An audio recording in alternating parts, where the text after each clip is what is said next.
Has this ever happened to you? You're looking through your backpack for that last cosmetic to make your loadout complete, and just when you think you found it, boom!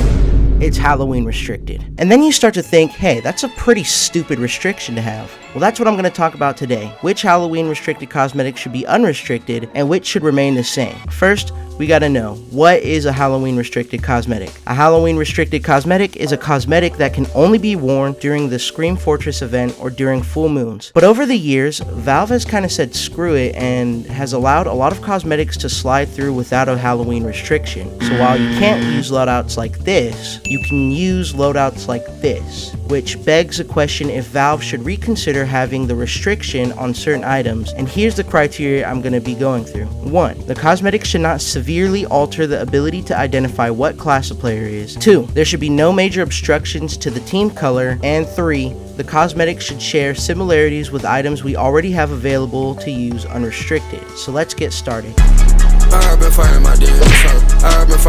There's a lot of Halloween restricted body cosmetics like the vehicles, backpacks, animal transformations, and even just regular looking cosmetics. But with the help of DentonX, we ultimately decided that the animal transformations and vehicle costumes should remain restricted because the animal cosmetics could potentially be used to create combos that make it harder to distinguish team color, and the vehicle costumes aren't very similar to any cosmetics we currently use unrestricted. So I felt it was fair to keep these restricted with a few exceptions, such as the heavy and pyro wings and both the pyro tails. We decided to keep these unrestricted because they're attached to the pyro and heavy in a different way that doesn't technically alter the classes, and the colors make it blatantly obvious what team they're on minus the heavy's wings, but that shouldn't be an issue in my opinion. Keeping this in mind, this means all other restricted body cosmetics will be unrestricted, including all the backpacks, because it's not fair that the engineer can have this, but the pyro can't have this. I also wanted to mention that while I think the Templar spirit should be unrestricted, DentonX and I agreed that it just alters the medic's face too much, considering his whole face just straight up disappears.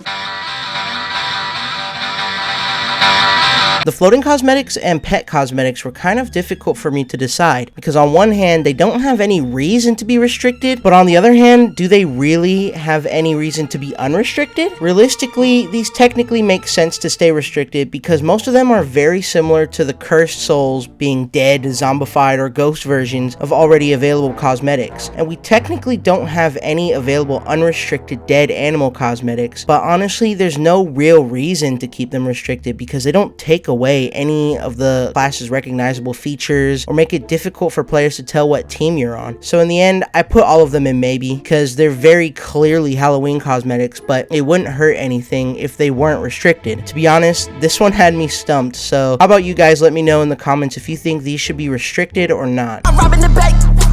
I'm robbing the bank. I'm ready to take. I'm ready to take.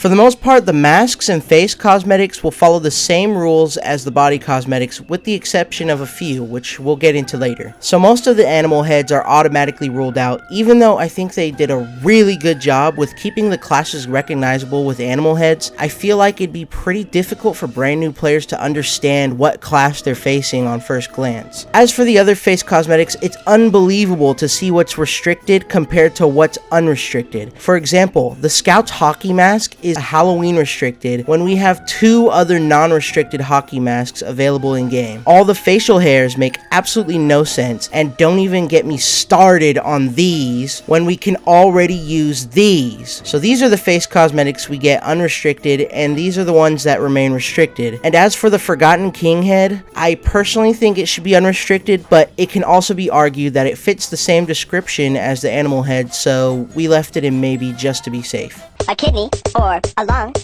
my liver, or my home. As for the face cosmetics I left out, DentonX had a great idea for a set few, but could honestly be applied to all the Halloween cosmetics if Valve really wanted to, but I'll let him explain for himself. So yeah, I definitely think there are cosmetics where I actually think this about a lot of the Halloween restricted cosmetics. I thought it'd be a pretty neat idea if instead of just having restrictions on it, you'd have a separate style for each head that kind of has a more, I don't know, Halloween theme, and then when it's not, it's just a regular hat, kind of like how you see on screen now. The Pyro hat has a real and a fake version, where the fake version is very obviously like a hoodie or something, but the real one is is like, it's an anglerfish head, and it's spooky, it's Halloween themed, right? So it could be, you know, a chance to get some of these cosmetics out of the limelight, you know, get rid of the Halloween restriction altogether. I mean, it's kind of a really out-of-date concept. I think a lot of these cosmetics could have a style like this and hopefully not have to have a Halloween restriction on them, because that is quite honestly the worst. We ended up throwing in a few more cosmetics here because we felt like they could have some similar styles to the fearsome fluorescents. For example, the balloon would have its current styles exclusive to Halloween, but could have a regular style that would be red or blue depending on your team that wouldn't be restricted. It's just an interesting concept DentonX had that I think would be a fair middle ground if Valve doesn't want to abolish the idea of Halloween restricted cosmetics.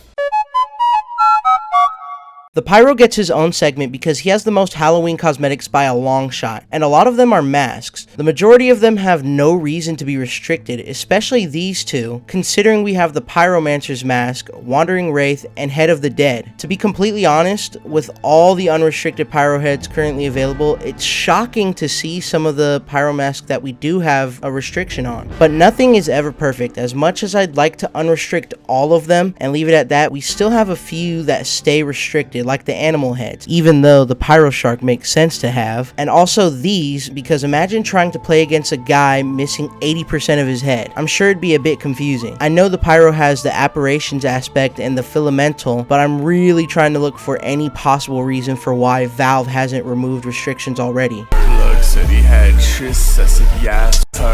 Finally, we get to my favorite part, the hats. There's so many great looking hats that are restricted, and on top of that, most of them look exactly like hats we have already. I know you guys saw the extra tier above unrestricted, and this is why it's here. Because not only do I think they should be unrestricted, I think they should make it possible to unbox them as unusual. Because look at all the potential loadouts that could be made if you could find these in unusual quality. It would be amazing and one of the coolest things ever. But if you look at the list, we put the Ethereal Hood and Dark Helm in maybe because we felt that it could potentially harm class recognition, even though the Dark Helm is all class and the Ethereal Hood has some noticeable features to differentiate Spy and Demo Man. But at the end of the day, it's better to be safe than sorry. At the end of all my research for this video, I realize there's really no need to keep any of these items restricted, and I believe Valve should remove the Halloween restrictions entirely. But this video was just a way to see if I could put myself in Valve's shoes to potentially see why they'd want to keep these items restricted, but every reason I could think of was either a stretch or could be invalidated by already available items in game, which leads me to believe that Valve just doesn't care and this video was pointless. Anyways, thanks for watching.